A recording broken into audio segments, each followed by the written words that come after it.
Chapter 1: The Origins of Celestial Worship. From the earliest moments of human awareness, people searched for meaning beyond simple survival.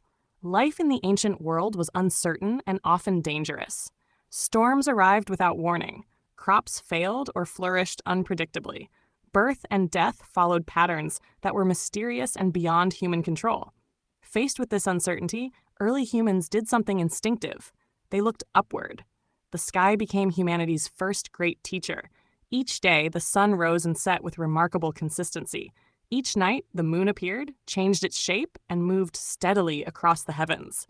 Above them, the stars followed repeating paths year after year. To early observers, these movements did not appear random. They appeared ordered, rhythmic, and purposeful. Without scientific language or mathematical models, people understood the universe symbolically. They reasoned that if the sky followed order, then life on Earth must also be governed by unseen patterns.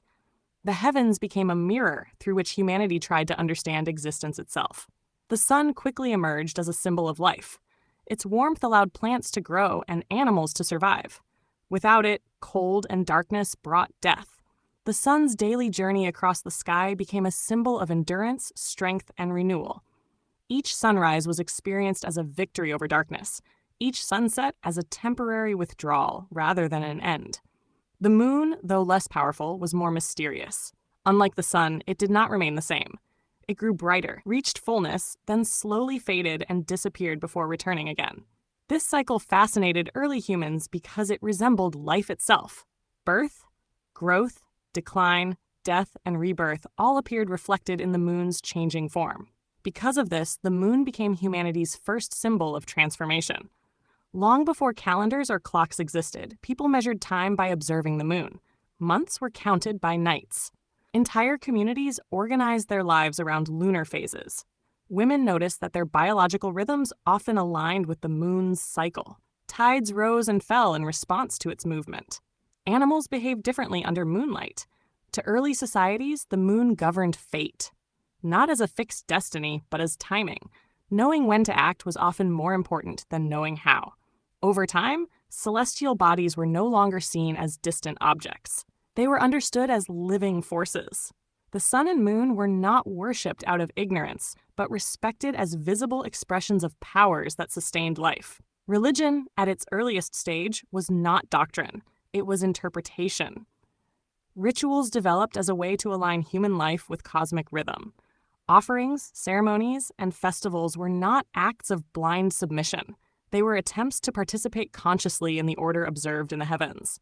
If nature moved in cycles, then human behavior needed to move with those cycles, rather than against them. As agriculture emerged, celestial observation became essential. Farming depended on seasonal timing. Seasons depended on the sun's yearly path. Floods, droughts, planting, and harvest followed patterns written in the sky. Civilizations grew where this knowledge was refined and preserved. In ancient Egypt, the sun's journey became the central spiritual symbol. Each morning, the sun was believed to be reborn, traveling across the sky before descending into darkness and returning again. This cycle shaped Egyptian ideas of life, death, and the afterlife. Pharaohs were seen as earthly reflections of solar order, ruling by alignment with cosmic law rather than personal power. In Mesopotamia, celestial worship became systematized. The sun god represented justice and truth, because sunlight revealed what was hidden. Law itself was placed under the authority of the sun. To violate the law was not simply to disobey society, but to disrupt universal balance. Interestingly, in early Babylonian belief, the moon held greater importance than the sun. This reflects observation rather than theology. The moon regulated time first. Only later, as societies became more structured and hierarchical, did the sun assume dominance. Across Asia, similar patterns emerged independently. In China, celestial cycles were tied to imperial authority and harmony. In Japan, the sun became central to imperial lineage. In Europe, massive stone monuments were aligned with solar and lunar events, marking key moments of the year with remarkable precision. Across the oceans, ancient American civilizations reached the same conclusions. The Maya, Aztec, and Inca tracked celestial movements with extraordinary accuracy. The Inca called themselves children of the sun, And their temples were built to capture sunlight on specific days, symbolizing renewal and continuity. These similarities are not coincidence. They demonstrate that humanity, observing the same sky, arrived at similar symbolic understandings.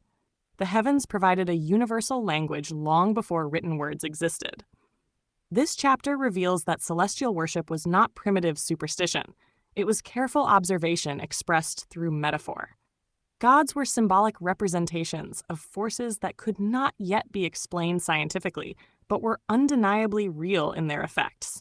The sun symbolized life and order. The moon symbolized rhythm and transformation. The stars symbolized permanence and guidance. Together, they formed humanity's first framework for understanding existence. This chapter establishes the foundation for everything that follows.